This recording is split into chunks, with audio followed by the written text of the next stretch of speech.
And we are live. Welcome back to another episode of the La U Times podcast. Full house, per usual, or the last few weeks, we've had at least four or five of us. Lewis, welcome back. Mr. Tigres English. Glad to be back, man. Took a trip to the motherland and came back, so refreshed. Monterrey. Nuevo León, yeah. Nice. Very good. Very good. Alfred, how you doing up in Nashville? Everything's good, man. Ready for that clásico? Yes, sir. And lastly, Dennis. How we doing, bro? So, are we all in agreement that Kendrick is winning the beef? Oh yeah, Yeah, oh yeah. Okay, he good. won Sure. already. I think rap needed Yeah. that. It's been a while that there has something been that public, and Drake's involved in it. So It's been always very good. entertaining. Yeah. Very, very entertaining. For A lot sure. of it's not great, but it's very, very entertaining. But I'm good. Cool, cool, cool. I'm sure you're happy. Mavs advance on the Clips, Dude, and the Stars last night right? got past the evil empire known as Vegas. So we're living good here in DFW. Yeah, had quite a bit winning full seasons with all around with the teams. Well, we got another Clásico up ahead. I feel like we've had so many over the last 8 or so years with the teams doing somewhat well. One obviously doing a lot better with the cups and titles, but nonetheless, the rival somehow makes it to these instances. But somehow we've found a way to have their numbers. So want to get obviously into the Liguilla, but obviously want to talk about the season ending and everything that's happened on both squads. With the femenil and the men's side. So just kind of want to get like overall thoughts on the season to begin and what your overall impression and we'll get into some details there about some of the best stuff and some of the worst stuff maybe that you guys came across from your perception. So Alfred, overall impressions about the league, the run in the league. I was thinking about this all day. After seeing the recap that Edgar put through, and it made me think. Did we really think we were going to be this far along? Halfway through the season, and given the circumstances of how we got here, with some of the players that we lost midway, Nahuel, then Pizarro. If we were to go back to the beginning of the season and you were told, hey, you're not going to have Nahuel and you're not going to have Pizarro for a greater part of the season, would you guys take a, sixth place spot and then going into Liguilla into quarterfinals? I mean, I think if we evaluate it that way, it's been a great season. It's been a great run so far, and hopefully, they can capitalize it with at least getting us as far as the final. Absolutely, great points there made, especially with the injuries and and some of the other system or managerial things that happen along the way. Dennis, overall impressions. What are you on a scale of 1 to 10? What are we thinking about the season? As far as like just league play goes, I'd say about a 7, just because this team has played a lot of football over the last like year and a half. Have we had a break since last January, like that little preseason with Coca? No, we haven't, because we had those like 2 weeks off after Chivas. Then we went to go play Campeón de Campeones. Then we had Leagues Cup, Campeones Cup, run to the final last year, CONCACAF on top of this season. So the fact that we've even done so well despite just the sheer amount of games, the pretty ridiculous amount of games, it's pretty good. I'm happy. All things considered, obviously bumps in the road as it goes, but our league is also deep this year, and so the fact that we've even done so well despite it being a deep league, like we talked about the last few weeks, I don't think you should complain too much. And we're in a good spot, and we're in a good matchup against a team that we like to play a lot. So Absolutely. Lou, kind of want to get your overall impressions as well and lead us off into what was possibly might have been your favorite regular season game. Well, it's been a roller coaster ride, I think, right? We've had a lot of ups and downs throughout. Injuries haven't gone our way at all. We've lost some key players along the way. Uh, but I'm with Alfred. I think at the end of the day, if you tell me there's going to be 30, we're going to finish fifth place and have 31 points, I think I'll take it. I'll sign up for it. This is an older squad, but it has been kind of exhausting. And I think mentally, physically, it's been tough on our players for sure. Uh, the calendar being so packed is definitely a concern, especially since we're a veteran squad. But at the end of the day, I'll take it, man. Um, One thing we talked about preseason and that we wanted to see was this team being more consistent, playing, pretty well throughout the season. I don't think we accomplished that. I don't think that goal was met, partly because of injuries, partly because of the calendar. But I think that's something that for next season, I think this should be a goal where we're a lot more consistent. I think it's important for us to finish in the top three, to find a way to do it. But overall, I like our chances. I like where we're at. And I think this team finished strong, which is what we were all looking for. Can we get out of that mid-season funk? And we did. So to me, I'm happy overall with the performance. Things to improve, absolutely. I think we got a lot of stuff we can fix, but overall, I like the way our players are playing, especially our key players. I think they're all coming in hot, and I like our chances against Rayados. As far as games this season, I think that game against Mazatlan to me was one of my favorites this season, just because we were coming off of a loss against America, which I thought was kind of unjust. We played pretty good against them, and we ended up losing 2-0. And Marcelo Flores took a beating that game. A lot of criticism from some of our fans and then America fans. And I thought he rebounded really well against Mazatlan. If I recall correctly, I think he had a brace that game. And so I think that game was kind of a turnaround for him. And I think ever since that Mazatlan game, we've seen Marcelo Flores play a lot better, be a lot more consistent. So to me, that's been one of my favorite games. As far as excitement's concerned, I think the Rayados game was up there for me. There was just a lot there, man. A lot of controversy. It was just fun back and forth game, a lot of high scoring. So those two kind of have been the highlight of my season. Well said, Alfred. Any additional game or additional thoughts on your favorite game if it was one of those two?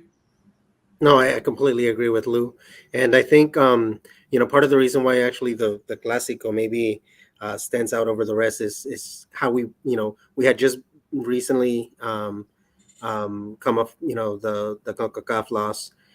We had the 3-0 at home versus Pachuca loss, and things were not looking good. So just the way the team rallied. The way we came through with an improvised or a first time together back line. And we had them. I mean, we literally had them in the bag, and they had to pull out everything, including the wallet, to try to get at least a tie. And just the fact that they actually celebrated that tie as if it was a win. To me, that just speaks magnitudes of how well that game was. I mean, like I said, it brought everything together, at least back together, and I think it took us into that rhythm, or at least into that that strength that we needed at the end of the season, which is, like Lou is saying, is good to see. Good to see that we got out of that funk in the midseason. For sure. I think it was just a big emotional game, that Clásico Regio, and it solidified, at least my opinion, on the fact that the team's still able to be assertive in those situations and show that winning and success that they've had over the last decade or so. Edgar's checking in online in the chat. So what's up, Edgar? How you doing? Dennis, any different game that you might have enjoyed or was your favorite besides the ones mentioned? If not, favorite goal thus far or in the season? Just realized I was on mute. I'm very sorry. Y'all took the Mazatlan game. I was there, so getting to see that up close was like really fun. Super, super fun game, especially from the seats that I was at. I also want to throw in the Santos game. because that was a very fun night. It was La Ley de X for our boy Bruneta. He had a brace, 2 great goals. They fired their coach after that game. It was kind of like a like a crappy moment for Santos in their season. So that was fun to kind of like put the nail in the coffin in a petty way. Um, and as far as favorite goal, man, I have 4 on my list, and it was hard to pick one. My favorite is probably Guignac's against Atlas. That little like where Linus is coming in, he drops it off to OCL. OCL kind of plays a little like back heel flick, and Guignac just kind of lasers it in. That one is really really good, and it's probably my favorite. Although I do want to give honorable shouts to both all the goals in the Clásico, but especially Goriaran's and Bruneta's second, and then also Samir's goal because Samir's goal wasn't the best, from like a football perspective, but it was definitely the funniest because it's like, oh, we just scored. Oh, it was him, because we weren't expecting that. So he looked like a striker instead of a center back. So, but I think that Guignac one versus Atlas is my favorite.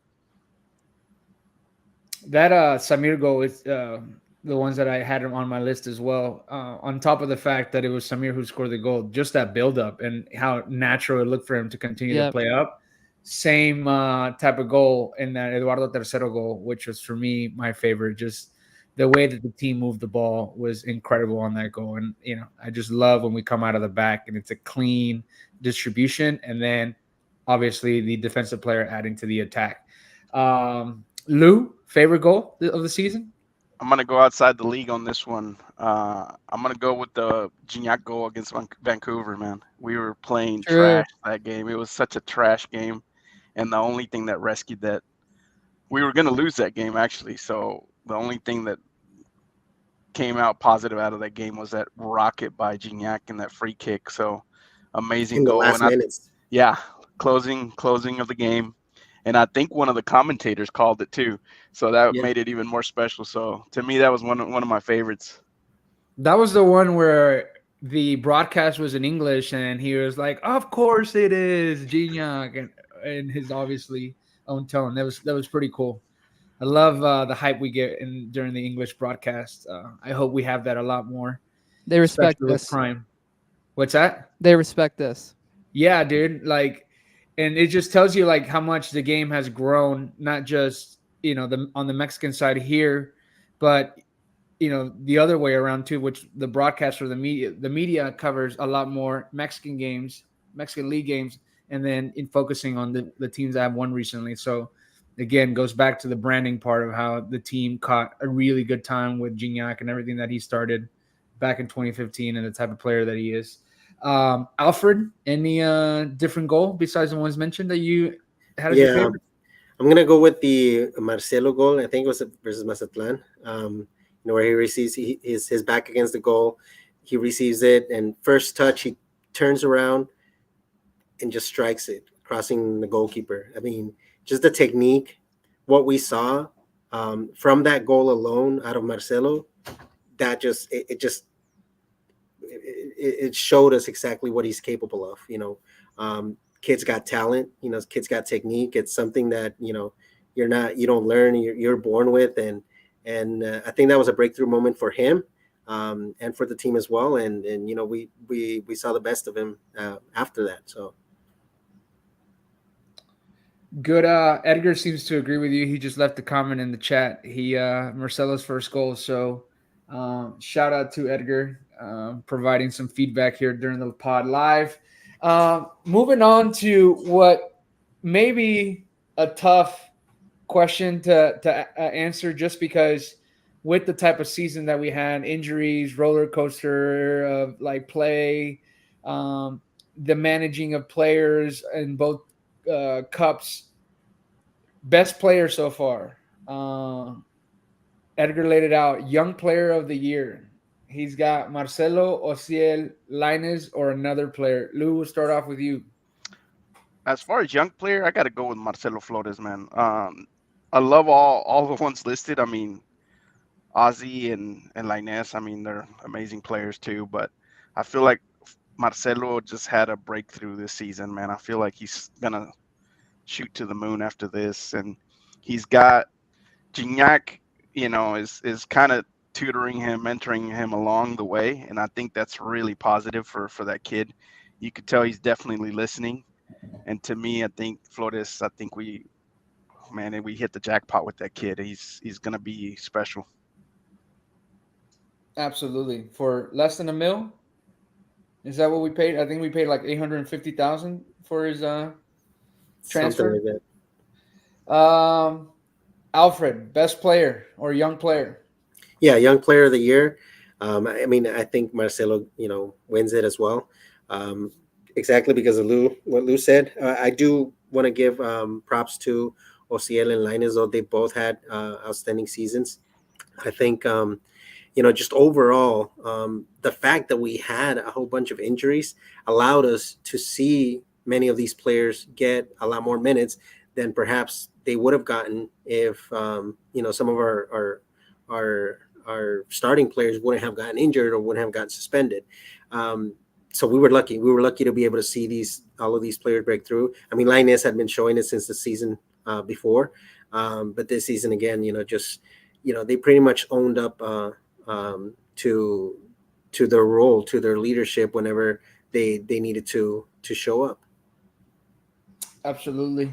Dennis, anybody different? No, Marcelo. Wow. Okay. I'm Shout out gonna Chewy. Shout out Chewy. I think Chewy he Garza? deserves some props after kind of the redemption arc he's had this half season. Because last half season he felt like he was like out of the system completely, and now he's kind of come back nicely. But Marcelo by a landslide. I'm gonna go a different route here with the one that you mentioned. I think it's time to give Diego Lainez his flowers. I think that this Ah, season, what a turn from you, my friend. Pun um, intended. yes, sir. I just think that for a player that last year showed a lot of growth defensively and continue that growth this season, he also showed a lot more flexibility when attacking. I think that he was able to really find a role with the team. He solidified his starting position, and we look better when he's on the field in all the games that he's played. And even coming back from injury, Alfred, you called it like saying that he would probably start even though he hadn't had the minutes. And it might have been an obvious choice, especially if you want to get him fit for Liguilla. But he looked good and the team looked good. And when he's able to help defensively because of the, form and, space that he's able to cover with his, swiftiness on the field, now offensively adds a whole nother element to the attack where obviously Marcelo's flourishing and Gignac still raising his hand to possibly help us into another run. I think that Diego Lainez to me was probably the best young player just because what he did on both sides of the ball and how we definitely missed him when he was out due to injury. And on all positions too. I mean, he's been left wing, right wing, right back, at some moment left back. I think we also saw him. So just the fact that he's versatile that way, and that he has the attitude, where it doesn't matter where you put me, I'm going to show up. And I think you did good jumping on the Linus bandwagon this time. The first game versus Columbus, I think he was the one bright spot for us. We got totally dominated by Columbus, and I think he was the one player that really stepped up and showed. I think he's showing leadership too now, which I think is important as well. Right. Quick little question on that, based on what I discussed and what you guys think about him. Does he make the same amount of impact that Javier Aquino did when he turned that switch on when he first arrived here, and over the years having that flexibility and that versatility to move all over the field defensively and offensively? Does Diego Lainez have that type of impact? Because to me, very similar players, and in the way that their career has taken them, and obviously ending up at Tigres, the Europe experience, the national team experience, and just again the versatility to like play all over the field. What do you It's guys a think about that? good thought exercise there. Good Apertura 2015 Aquino versus 2024 Lainez would be interesting stats wise to kind of compare. But I think you're onto something there. I think they're pretty much contributing very similar. It'll be interesting to see how Lainez develops as he starts to age. But as far as contributions, I think he's doing as much as Aquino was back in Apertura 2015. And we got him younger. I think Aquino got here at what, 25, 26? 25. Yeah. So having Linus at a younger age, and who knows, obviously he might make a move eventually if he does the right things and continues to develop because he's still very young. But Did you guys definitely see? want to give him a shout out. Did you guys see the Aquino interview from Pedro Maldonado? No, I got that one queued up, but Yeah. So they actually talked about that a little, and Aquino was the one that mentioned it. He's like, I came here, I was 25, 26, something like that, and everything that I've accomplished, all the championships that I have, and people consider me a legend now or whatever. Imagine what these guys are gonna do, when they're already showing up and they're 20, 21, 22 years old. Like he pretty much pointed it out. They have everything to be able to not only do as much as he was able to accomplish, but surpass him. Yeah, and we would all love that. Which transitions into the defensive player of the year, which Edgar had him nominated alongside Pizarro and Angulo. What are we thinking there, Dennis? Aquino. Just the way that he's kind of evolved into this position and made it his own and became so valuable this half season. He kind of was last season too, but he had those like few games here and there in the fall and in League Cup where he like gave up dumb penalties and things like that. Man, has he gotten so much better on that end this half season. And I know we haven't had that much of a drop off, thankfully, when he's out because again, Chewy has been so good, but you can tell that it's just not the same. Like the team doesn't function the same when he's not there, and so I would say him for sure because our center backs have all had very rough moments this half season. Even Guido has had a couple of hit or miss moments, especially towards the beginning, like back in January when we were getting cooked those first few games of the season. So Aquino for me. Alfred? I would actually go with Angulo, just simply because everybody else in that back line has suffered, with injuries, with suspensions, or with just simply their game, just dropping and getting benched. But Angulo has stayed there, maybe because he doesn't have a lot of competition, but at the same time, he's solid. He's a solid defender. He doesn't obviously give us as much offensively as what Aquino does on the right side. We wish he could, but I don't think it's part of his game. He's like Dennis has said. He's always wanted him to be that third center back in a back line of three. Whether he's put us a left back or as a third center back, he does good, and just he's always been there. I mean, the whole season, I think he's the one that's held through the most. Good points. Good points for sure. Lou, tiebreaker? I got to go with Angulo, man. Can't believe I'm saying it because I've criticized him so much on Twitter, but he's just so consistent. He's incredibly reliable, and he's one of those guys that never gets injured, man. I mean, he takes a beating, but he's always on. So, and in big games, he steps up. He does well in big games. So, I got to go with him. Everybody else, I think, has had a rough season here and there. I'll take this time just to say that we need to get back to 2011 defense. We gave up 23 goals this season, man. I mean, Tuca must be shaking his head right now. We just, we need to get back to where we're a sub 13 goal type of team. 23 for us just doesn't cut it. He's always rides the fine line between, that yellow card or red card. He's not a dirty player, but he rides that fine line in between both. Making sure that you're aware on the field that he's there. especially when he's defending you, So and or he'll on a get multi carded early in the games, and then he'll hold on through and not get the red card. I mean, right, props to him. absolutely. Edgar's commenting that Tercero is the surprise of the year at center back. I can't believe that I'm saying this out loud and agreeing that Eduardo Tercero has done a lot better things than just be the department of vibes in the locker room. Happy birthday to our pizza king. Mr. Colgate himself, bro. You've been talking about the pay we got to collect, Lou, from Colgate. Eduardo Tercero is just there leading the Bro, charge.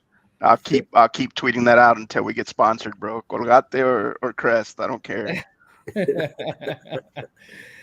Offense, guys. Offensive player of the year.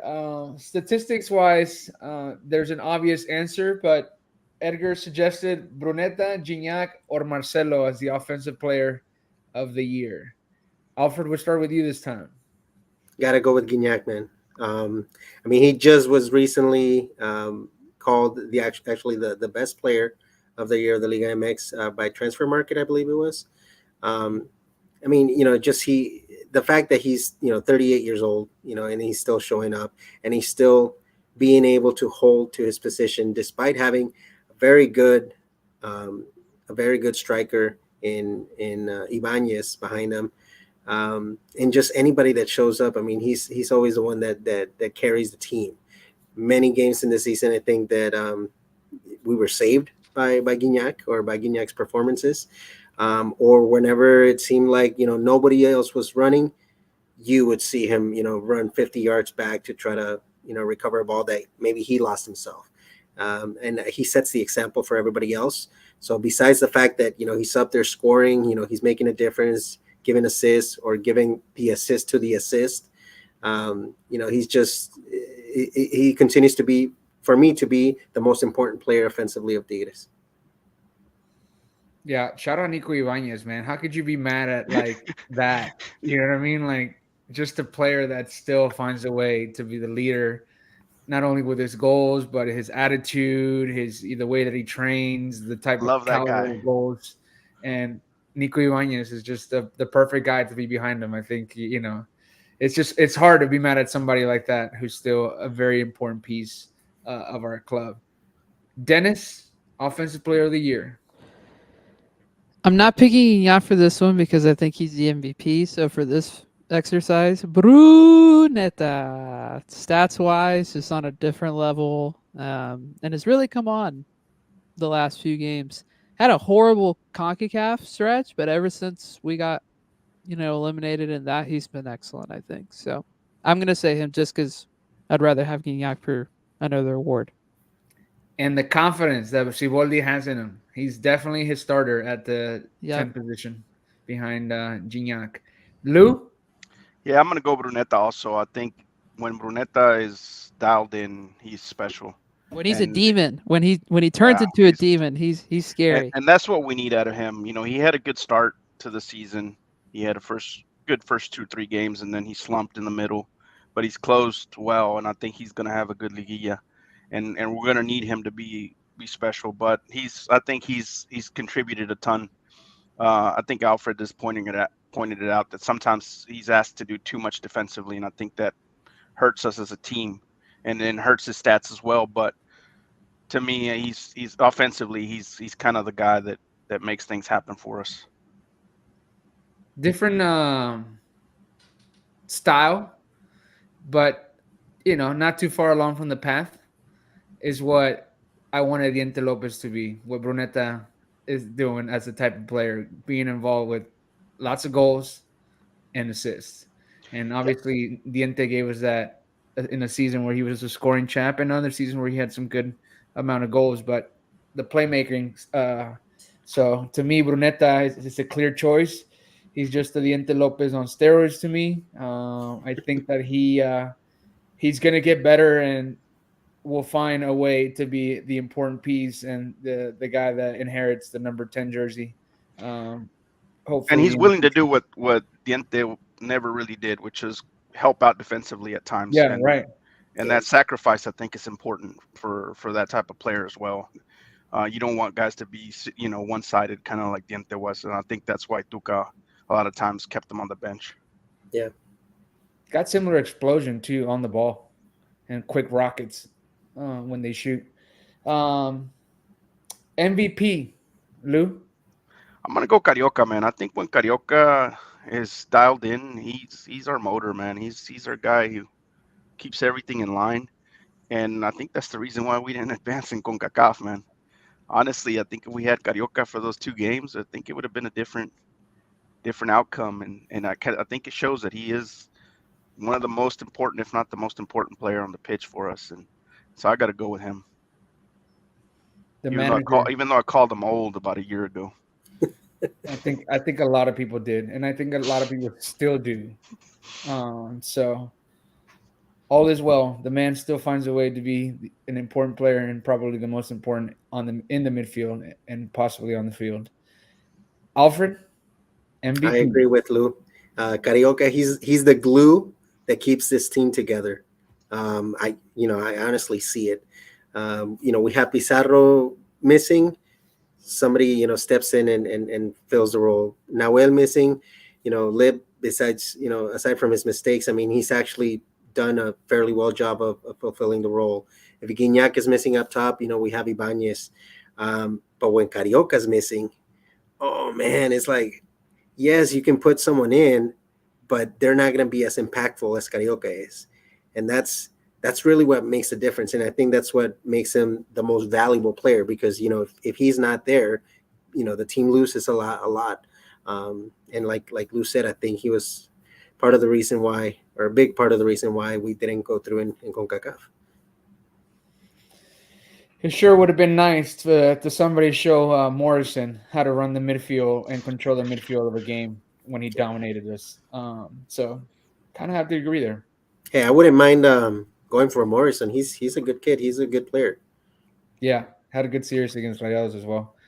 Dennis, MVP. Gignac. My argument is, look at what happened when he got subbed out for that Ayala's game. Case closed. Although Cariocas, they're equal to me, but to be different, Gignac. Can't hate on that. No.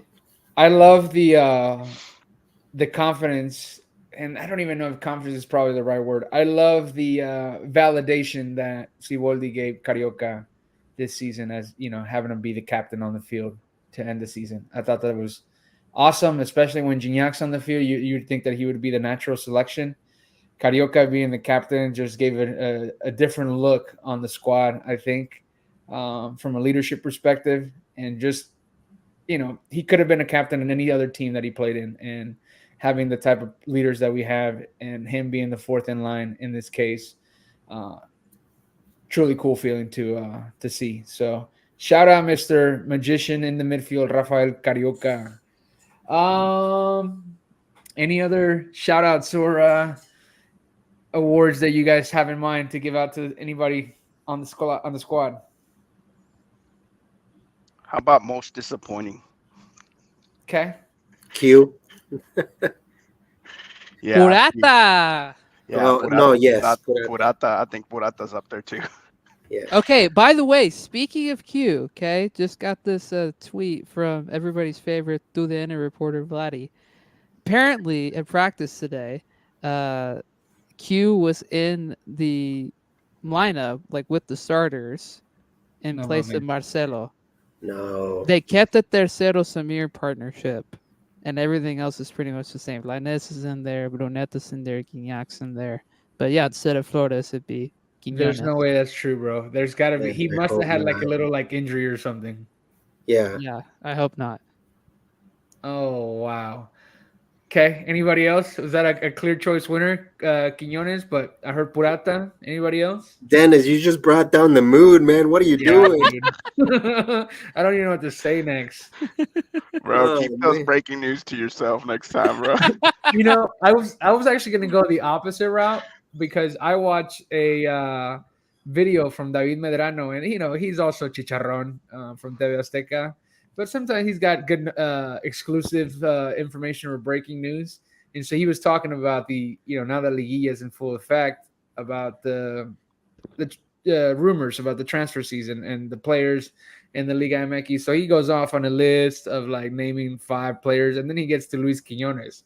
And I was like, oh man, that's good. We've talked about that he may not have a market anymore, and here we are, like Luis Quinones is now being thrown in the transfer rumors, and I was like, oh man, like that feels great. And I was like, and then he mentioned that like the thing that may stop that is his salary. So I was like, Tigres will pay his salary just like Livnowski to avoid the drama in the locker room, right? Because this man, obviously has shown that if he doesn't get the minutes, he's gonna invent some type of injury and be back the next day or 2 days later. It's un chiflado. Yeah, chiflado. And so, man, Dennis, you came up with the other side of that, and I don't know what. I'm just the I don't know how to feel messenger about here, it. bro. I'm just the messenger here. I thought you were gonna say like whenever you mentioned Quinones, I was like, oh, I heard a rumor, like because I was thinking so much about when I watched that video. Dude, I'll be that guy. I'll be the guy who starts the hey, he's getting looked at by No, San no, Jose. you're the one that says that he's starting, so you're that guy now. Yeah, that's fine. Just to cap off on before we go a little bit into the Clásico Regio, Siboldi is rumored to have a 2-year renewal in place. Overall thoughts on that? Does he deserve it? What do we think about the overall future with him, Alfred? Absolutely, I'm on board. Give me 2 more years of the Siboldi experience. Just the fact that in the last year we were champions, finalists. We won the Campeones Cup, Campeón de Campeones. I mean, yeah, he's had his ups and downs. He's had his bumps in the road, some questionable decisions, especially this season. But I think the circumstances of injuries and just wanting to maybe rest the team a little between CONCACAF games and league games made him take some of these decisions that were not we weren't all in consensus agreeing with them. But just overall, if we look at the overall performance of the team with Siboldi, I can't complain, man. I mean, he's doing everything to my knowledge or to my perception in the best interest of Tigres. And as long as the front office supports him with whatever decisions he wants to make in this coming off season, whether we get eliminated or we get another championship, he's the man to tell us what's next, what's who's the players that he wants or who are not going to be part of this ride. So yeah, I'm all for it. I hope he does get this 2-year extension. That's the interesting part for me is the transition, because it's we stretch out the window of championship with the older players, and then with the new additions and the progress of the new additions. That's where I'm curious is like what Siboldi's plans are specifically after this season, because I think the lack of or the additions are needed much more than the past probably 2 transfer windows. So really, really excited about that part and curious to see what he chooses. Lou, overall thoughts on the possible rumor? Yeah, I think it's a positive thing for the squad. He gets along well with our players. There's good chemistry there. He's done a good job of being a leader in a clubhouse full of leaders already. So, it kind of speaks to how great of a leader he is. He's got an amazing staff. I think they do a great job of prepping for games. He's one of the best coaches as far as making halftime adjustments too. So he's kept us competitive in every tournament he's played. There's been no complaints. I mean, we've lost, but we've lost in close games. We last League's Cup we lost in a PK shootout, and this CONCACAF we lost in a PK shootout. So that's something different. Under Tuca, a lot of times we would get bounced because he didn't care about these tournaments. Piojo got bounced early too in several against Seattle one time. So he's always competitive in every tournament, which as fans is what we wanted. We wanted a coach who would take every tournament seriously and keep us competitive in the fight, and that's all we can ask at the end of the day. And he's brought cups home, and I think he'll continue to do it. And the spirit, right? Just the fact that he understands the club from a personal player perspective, now as a coach, and from a distance, he was always a fond of the team and what it was doing. Dennis, thoughts on Mr. Siboldi coming back for 2 years? Yeah, the angle that I want to take with this is that it's interesting for him personally because we were talking about it a couple weeks ago, but he hasn't stayed more than 2 years at a job. Most of the time, he gets bounced after a year and a half. And so just think about it from his angle. Like, this must be really nice for him to like have the trust and the faith of the front office to be able to do this job for 2 more years and take it to three and maybe possibly more after that. That's got to feel good for him, to be able to continue and to have some stability there instead of not having to feel like he's fighting for his job every single day like he probably has at his previous stops. So um, hopefully that translates into how he coaches and that it leads to good things. So it's a good decision. I think we're all in agreement. Siboldi, lead the charge. Let's get the ninth. Clásico Regio, guys. 2 games this week. How do you guys feel about this? Like the amount of games that we played Monterrey. Does it always feel the same, or has it lost some spark, or did it gain some spark from the previous game? Lou, what do we think? Clásico I think Regio. I think it's gained a spark, and I think their fans are probably desperate to win against us. We've bounced them so many times, man. I think they're desperate for revenge. When are they Uh, not desperate, Lou?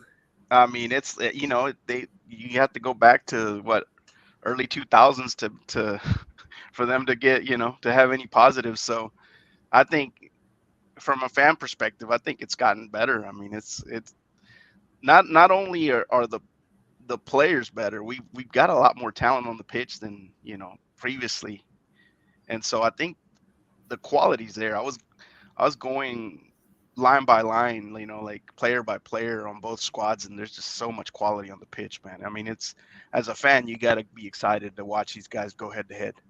I mean, looking at the midfield, which I think is going to be a key battle. You got Carioca, Gorriaran, and Bruneta kind of in the heart of the field there in the middle third, going up against Romo, El Corcho, and Canales. That I mean, this is great matchups. And so I think there's the fires there after that last Clásico. I think there's some bad blood, so it's gonna be a really awesome Clásico. Absolutely. We expect a lot of flashes of high offense from Tigres, especially the way that they played against this last Clásico against Monterrey. A different style, maybe not having the ball as much and a lot more direct. Alfred, thoughts on the Clásico Regio, and then obviously the now surfacing news about Guido Pizarro coming back and being available, and then a possibility of Sebastián Córdoba being able to play. Yeah. Yeah. So, first of all, I have high hopes and confidence. Um, I think, like anything, we pretty much are ready for this type of games where, we've gotten accustomed to playing Liguilla games, not just versus Rayados, but just in general. When was the last time we didn't see Tigres in a Liguilla? When was the last time we didn't see Tigres, trying to get to the final? So this is a position we've been in before, and the team, if we're confident, I think the team feels confident as well because they have players that have been through it all and that can handle these tough scenarios, these tough situations, and can come through. I don't really see a challenge here with Rayados. Yes, they have a great team, but I think the pressure is high. It's high on their side. They're probably on the brink of firing Dan Ortiz if he loses versus Tigres. Because they're going to be, just like I said last week, if they were to lose to Columbus, se van a quedar como perro de las dos tortas. So I think that pressure is on them, and especially if we gain an advantage at home, or at least we show that that we're going to be tough to beat. That pressure is just going to keep on mounting on them, in that second leg. And then as far as with Guido Pizarro and Cordova, I mean it's high hopes as well. It's just we got to take it day by day. If the doctors have cleared them, it's great news. Um, but they themselves are going to be the decision makers. If Pizarro says I'm ready, I'm pretty sure he'll be there. If he says he's not, he's the type of guy that he knows that, hey, somebody's is more fit than I am, and it's not going to take up a spot that he shouldn't. So especially not in a game like this. So I think we'll be fine if we start without Pizarro, and Cordoba as well. I mean, most of the season, Cordoba has come in as a sub. So, but obviously, it'd be a great addition to the team if he does come back from injury as well. 100%. Dennis, talking about, as Alfred is pointing out, the Pizarro, if he starts or not coming into this game. Aquino is another guy that returns. What do we think about a possible lineup as we have the possibility of Pizarro probably more than Cordoba, but now Aquino also returning? Thoughts on that and your overall thoughts on the Clásico Regio as we face off our rivals again? Well, last week it got really interesting when the neighbors got absolutely embarrassed by Columbus. Like, oh my gosh! Like, shout out Columbus. I hope they win the whole thing. By the way, like I really hope they end I up. think they're poised to winning. win it. Yeah, and that's gonna be a great final. By the way, like that's gonna be really interesting to see how their style clashes with Pachuca. But anyway, but they smacked them. They absolutely smacked them on their home. So en su casa con su gente, right? So, which was great. I super loved it. But that in itself just adds more fuel to this fire that is the Clásico Regio. So I'm curious to see how they respond out of that. Hopefully they just crumble mentally and we just like destroy them. But you never know. This is how things are sometimes. Clásicos can get really weird. I imagine Aquino starts and takes back his spot over Chewy. And I would imagine that Pizarro doesn't start the first leg on Thursday, which is crazy that we're playing the Thursday Sunday. I really thought we were going to get Wednesday Saturday, but No. I was wrong. I think we're going to get Samir Tercero to start, but it would not surprise me if Pizarro comes in second half for Tercero to kind of solidify things. And then surely he starts Sunday. Sebastian, I don't think he plays until Sunday at the earliest. And even then, I think he comes in as a sub anyway. This is where having Gruneta really helps because last season, if this was happening, 6 months ago, we'd be in a little bit of a tricky scenario because we didn't have exactly somebody like Cordova on our roster. Now we do. We have a really good option that is a lot like him. So I would imagine he plays very little in the second leg, if anything. But other than that, the lineup should be pretty similar to what we saw towards the end of the regular season. Start Flores, though, please. I'm curious so you said in that Vladimir tweet what he has as a possible lineup. So it would be Angulo, Samir, Tercero, and I think he said Aquino as the defense, and then the midfield is the usuals: Bruneta, Lainez, Guignac, and Quinones as the forwards. Lou, thoughts on that possible lineup? I like it, except for Quinones, obviously. But you get Flores in there, and I think you got a really good attack. Really confident in our attackers, and if I'm not mistaken, isn't Rayados playing without one of their center backs? I gotta check that, but it's possible that they're kind of depleted, at least missing one piece on the back line. So it's gonna be really interesting matchups. Arteaga likes to push up, so we'll see how that ends up playing out. The matchups are really really interesting. We'll see how we contend, but I like our attacking options, and I like how we're coming in. I think everybody's pretty confident going into this one. I have the right back position alongside the right mid position, which should be Linus starting there, as it's probable at the moment. That to me is the important aspect of the field that Tigres has to be very careful with because, like you mentioned, Arteaga pushing up. I think he's an excellent player and has shown that he can assist and score this season for them.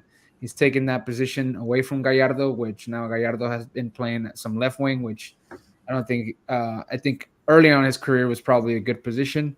I don't think it's his best now. Um, but that position, as well as the midfield, I think that you have to win the midfield, and with Carioca, being fit in form and just managing the game, I think that's what it's going to separate us from, and obviously taking advantage of our chances, because I think that we're going to play obviously aggressive at home, but we're going to go into that their house to either protect the lead that we possibly could get in the first game, or just go for one goal, like we did or have done in the past liguillas. So, um, any things that we should be looking out for them on their side, and then things that we should also capitalize on our side, Alfred? Um, so looking out on their side, I think that we need to try Andrada. As much as they like to brag that Andrada's a good goalkeeper, I think otherwise. And if we try with some long distance shots, um, whether it is it goes into goal, or he deflects it into another player that comes in and strikes it, it could be to our advantage. And then just defensively, uh, we just got to be concentrated and make sure that that back line has communication. Obviously, this Brandon Vasquez. I mean, he's a good kid. He's a good player if he's given the space. If he's given the space, if he's given the opportunities, he could kill us, right? But we saw it in the Clásico in the regular season. He did nothing.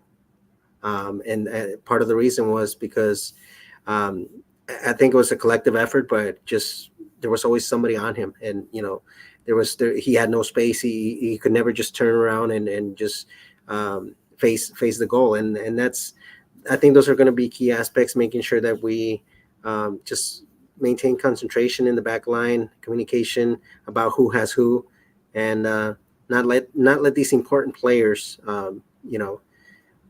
get behind their backs. That's the most important thing.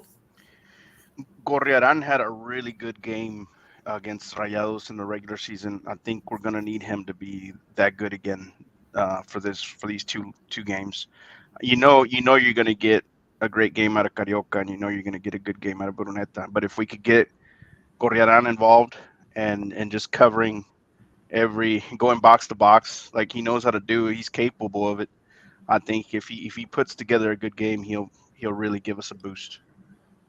Andrada was horrific in CONCACAF. Like, I can't remember his rating on FOTMOB, but it was like astoundingly low. So I definitely agree.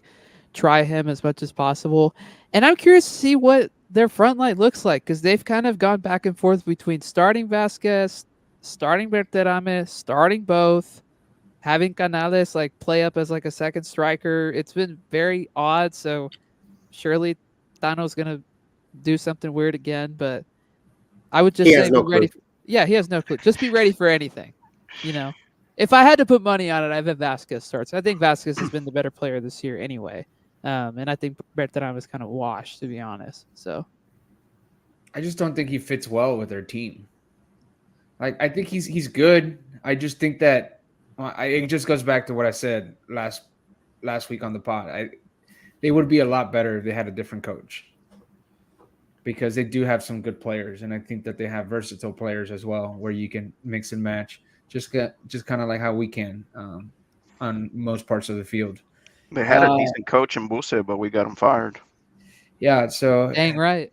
it And it it'd would be be interesting if the same way that Tano came in, he goes out. He came in because Busi got kicked out in the Clásico. mhm.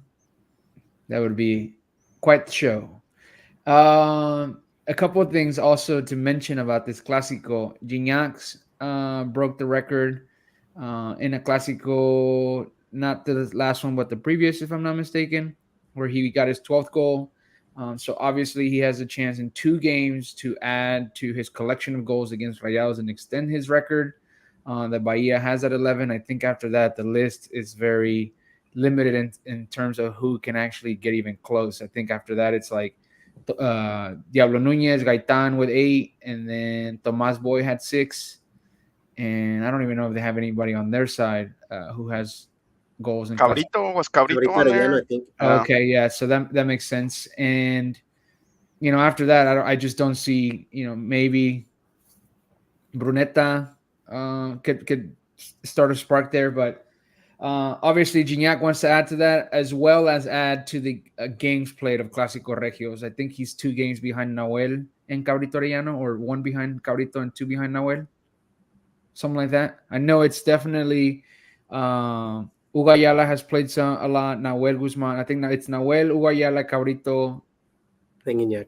and Gignac, and I think Pizarro after that, and even Dueñas might be in there as well. So that's another thing to be on the lookout for. Gignac's appearances in these 2 games. Hopefully, he's able to make his presence in the back of the net, and obviously play 2 games and continue to add to his games played.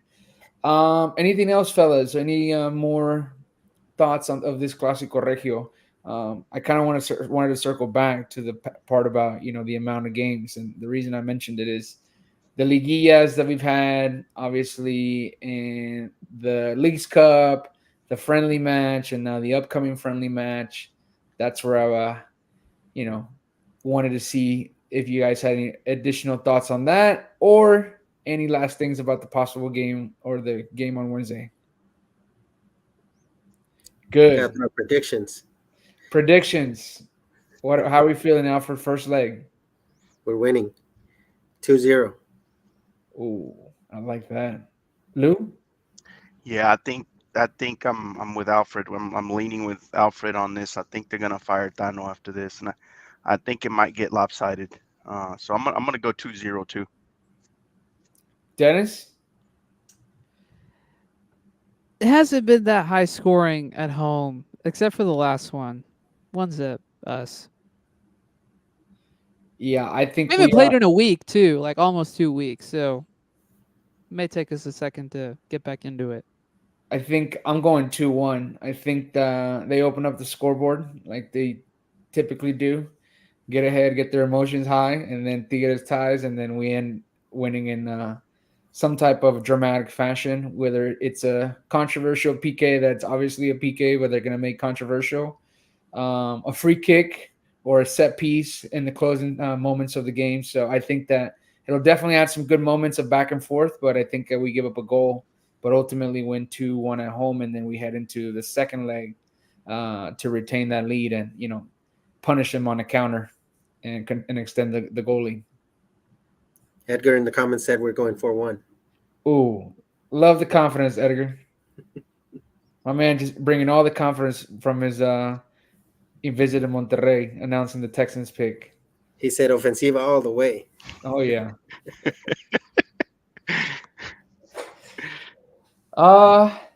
Last part of the pod, or as we get close to ending the pod, Liguilla for Las Amazonas.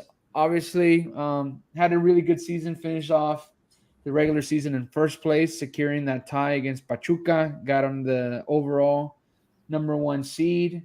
I want to highlight a little bit about their season as well.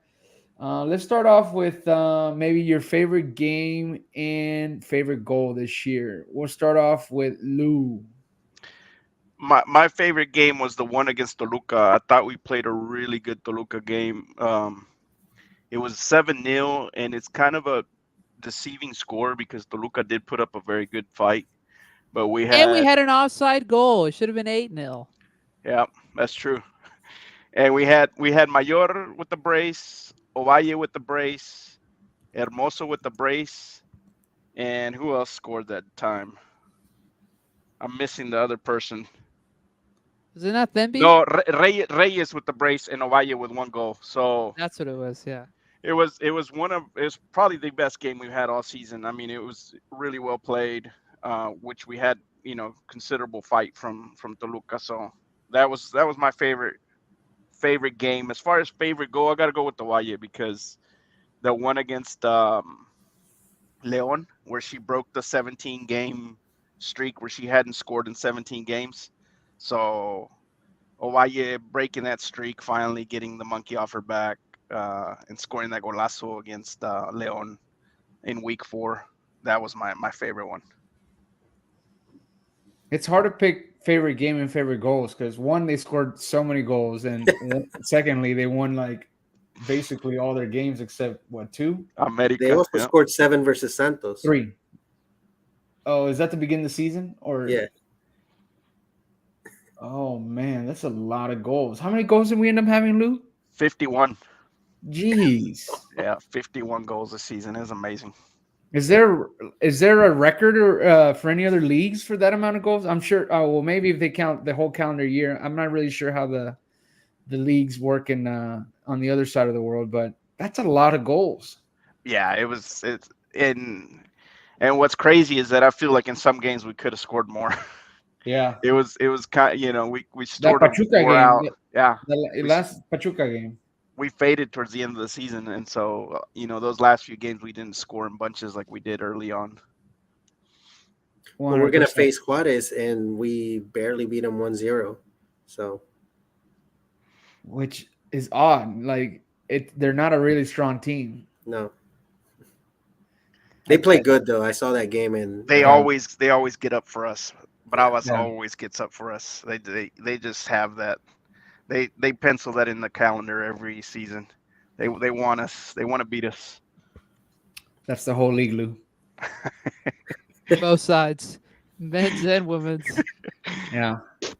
But I love that though because that carries on, with the momentum that the boys created with all the wins and seasons that they've had, and then the women's also marking their own history with it, but also creating that same emotion amongst the general league fan population because you gotta hate us, you love us, but you gotta hate us.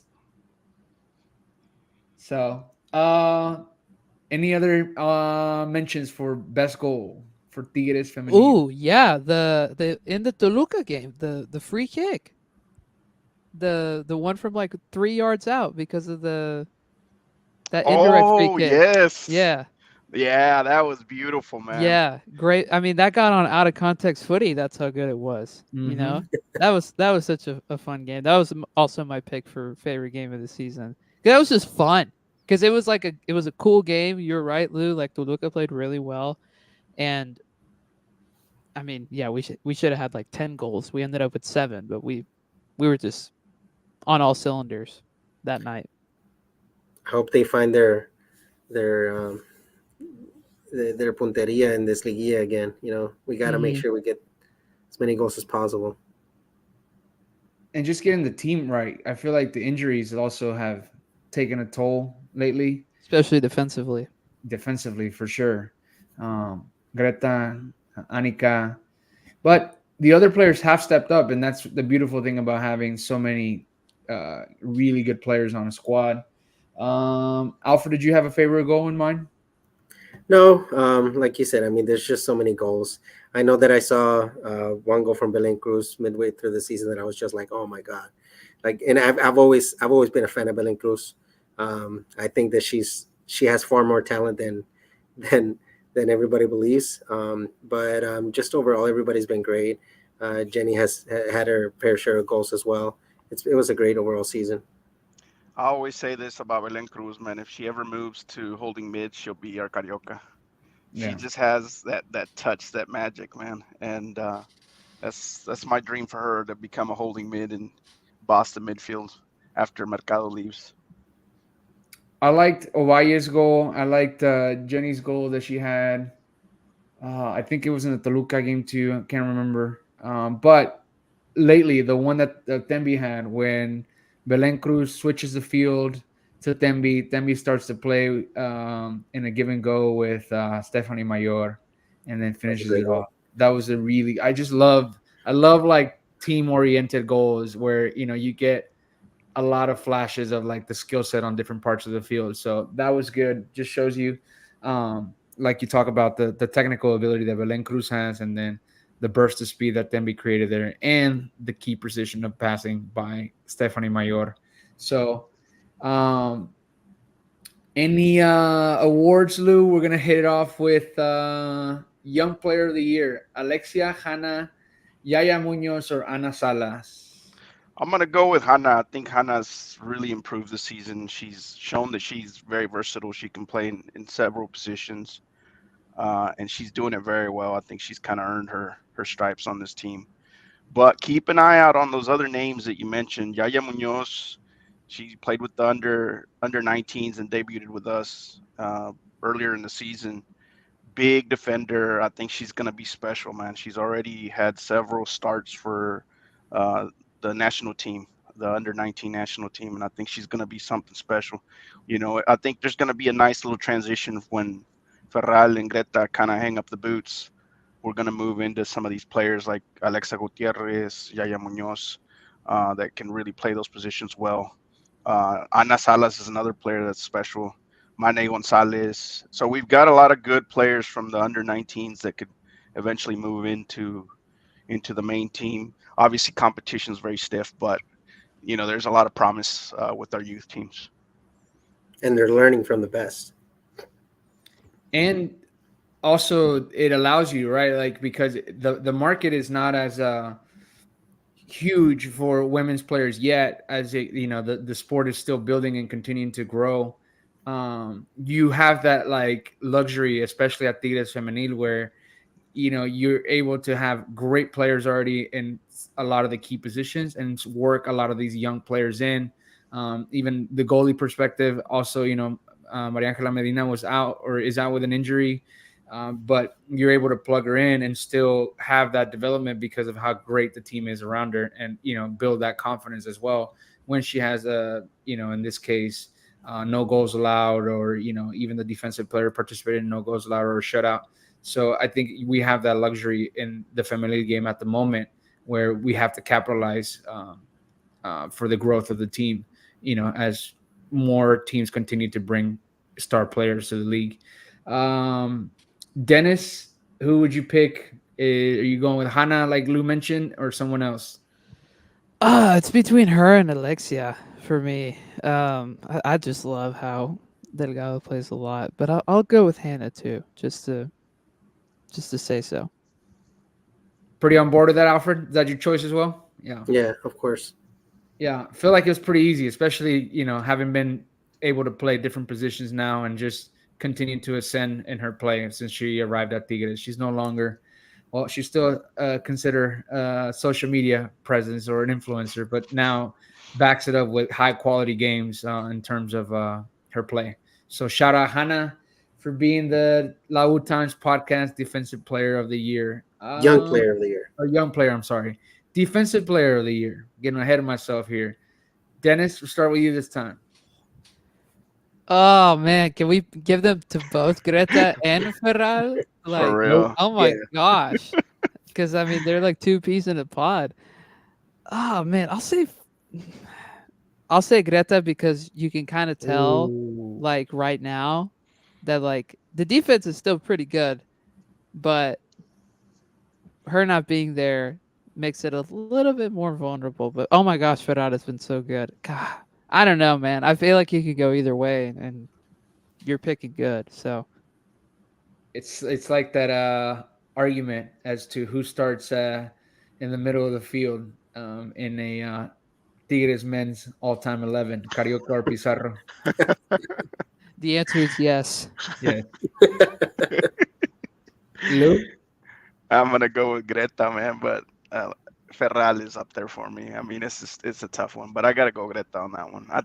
You know why I'm going Greta? Because of how well she played for the national team this season. Yeah, I think fair. she had a great Gold Cup, and but Edgar's saying Ferral on the chat, and I can't hate on that at all. No, he can't. And Lou, you might have the stats, but if I'm not mistaken, I think Greta is the more goal scorer than Ferral. Yeah, yep. Which is crazy because Ferral has a lot more technical ability. I'm Well, going with and Greta would tell you, man, a lot of those times she scores, there's like chiripas, man. I mean, she just yeah. runs into the ball and she scores, and but she scores. I mean, in corner kicks, she's kind of a specialist. She's got a magnet. Yeah. I was gonna go Ferrari when I first initially looked at this earlier on in the day, But I think that one thing that you mentioned, Lou, which was kind of like put it above for me, was her performances with the national team. Greta Espinosa, I think, just had a great season overall. Being, just as an individual player, she had highlights with the national team. She had highlights with obviously Tigres. Uh, Dennis mentions her. We've been missing her in the lineup as far as the defensive presence and stability back there. But for me, Ferral is just a more complete player. But I think that Greta Espinosa had just a more highlighted season overall. So I think that to me, that's where my pick goes. Offensive player of the year, Dennis.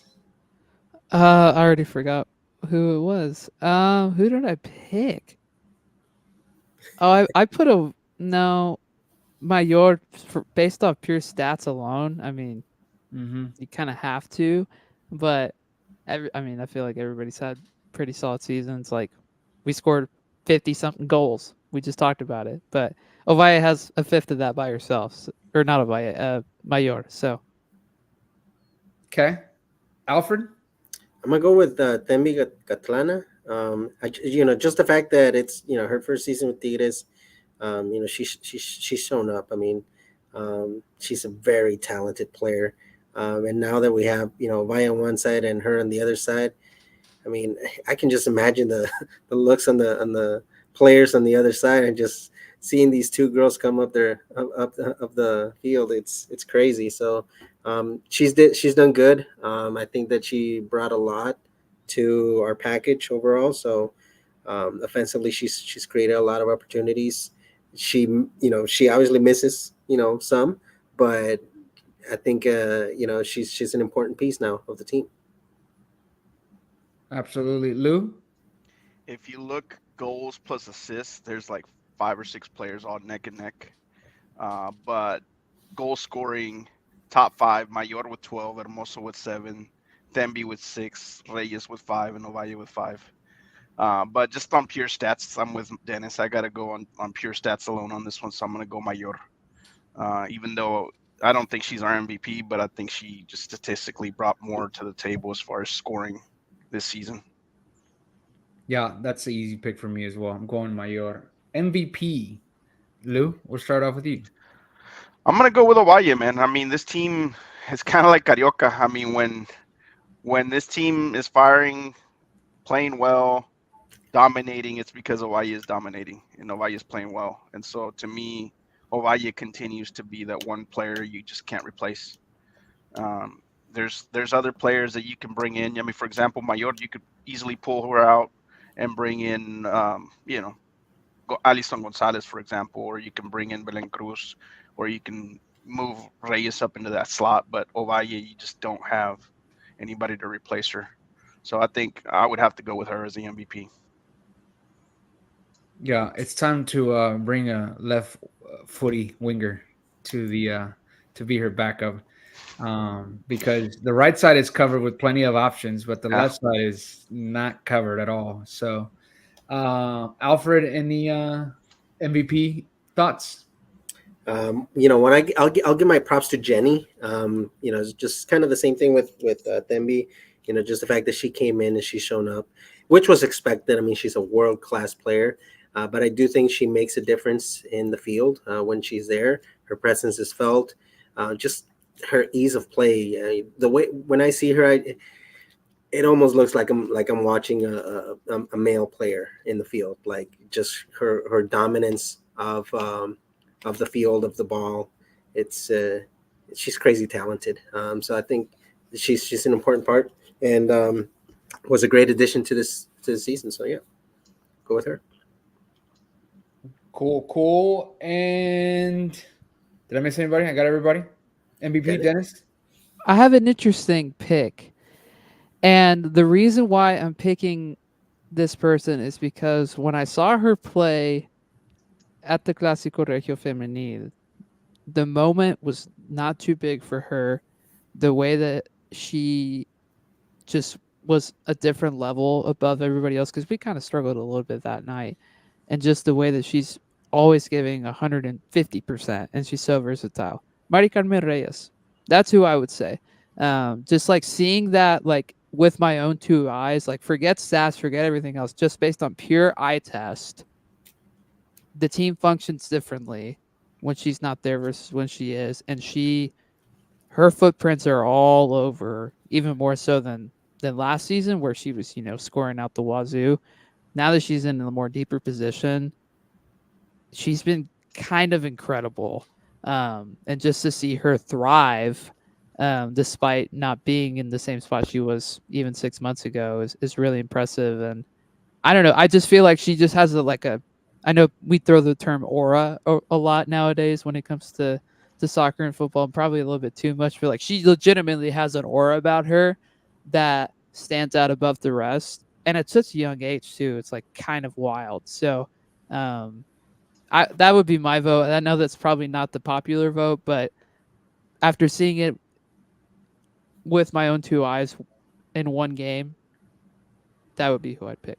This is her third season, if I'm not mistaken, and every season that she's played, she's gotten a lot better, and has shown more versatility. Because when she was scouted, and we first saw highlights, we knew that she played more in that central role, where she's probably at right now. But she had a lot of goals at UCLA as well, and she played out wide with Moscato at times, and then playing it behind the striker, even at striker, and now playing in that number 8 spot, and just having that back and forth box to box and being able to finish.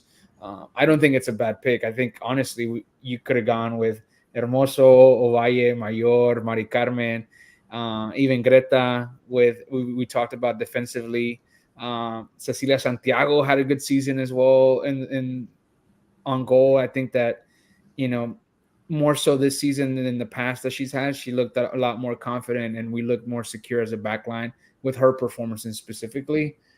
So I think that just shows you that overall, besides the stats, we had a lot of really good moments where a lot of different players could have been the most valuable players for different people. So um, that leads us into, and the last part of the pod is the Liguilla, which starts for them on the 10th, which is Yeah, this las Friday. madres. This Friday, and yeah, Dia de las Madres, and then 13th, which is that Monday, against Juarez. Like Alfred mentioned, barely beat them 1-0, but what do we think? Predictions about this matchup, Lou? Yeah, I think they'll put up a fight. Obviously, they want a piece of us. They want what we have, but in the end, we just have way too much talent on the pitch. I mean, it's just every line, every player is better than theirs, and so I see us, not winning easily, but I see us winning resoundingly. I see us winning, maybe 1-0 at their place and then 3-0 at home. So I think we'll handle business, and they know it's Liguilla, and it's time to step it up, and we'll see a much improved team. Dennis, predictions? 2-0 in the first leg, 3-0 in the return. Alfred, anything different? No, I was gonna go the same as Dennis. 2-0 in the first leg, 3-0 in the at home. I'm gonna go 1-0 on the road. I think that they definitely put up a fight, but I think it's gonna be, especially with the amount of time that has gone by, and then going over there to La Frontera. But at home, I think it's a resounding 5-0 victory. So 6-0 aggregate, lots of goals scored in both games, and I think we advanced no problem in the overall scheme of it. Um, any additional comments on the Amazonas Liguilla or regular season, and then as they head into Liguilla? Just want to highlight the fact that we're getting back some important players. We'll see how they start to fill into these spots. Bianca Sierra is coming back. The youngsters that were injured, like Lady Ramirez, is making a comeback. Blanca is making a comeback.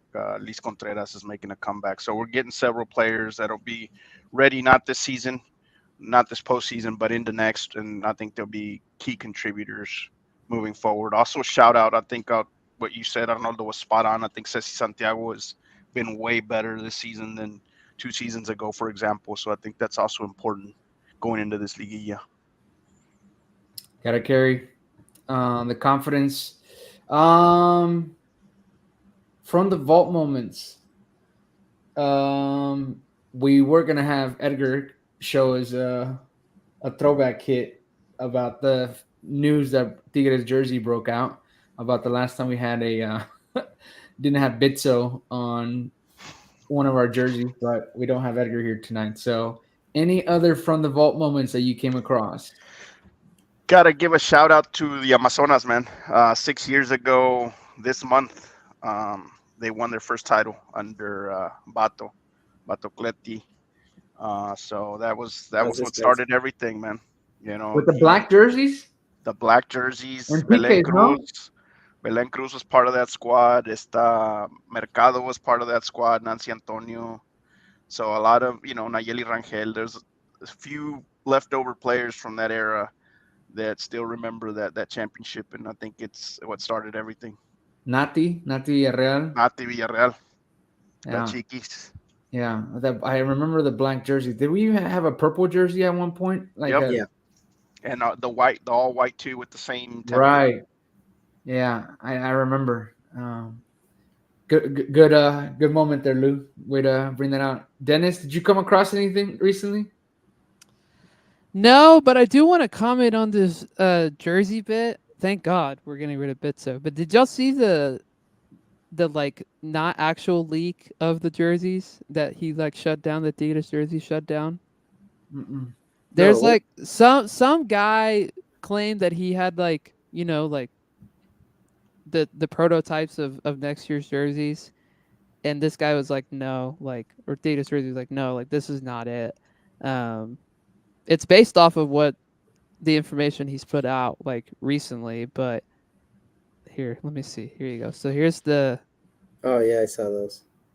there's the home one, which is not real. Again, I do want to reiterate this is not real. And then this Yeah. is the fake away, which They look I kind of hate this. I'm glad it's not going to be this, but they look like um, the '06 jerseys from they the do. They do. the Legend of Kikin. Kikin. Oh boy. Oh boy, Jesus Christ. don't take us down that path. Well, fellas, great pod.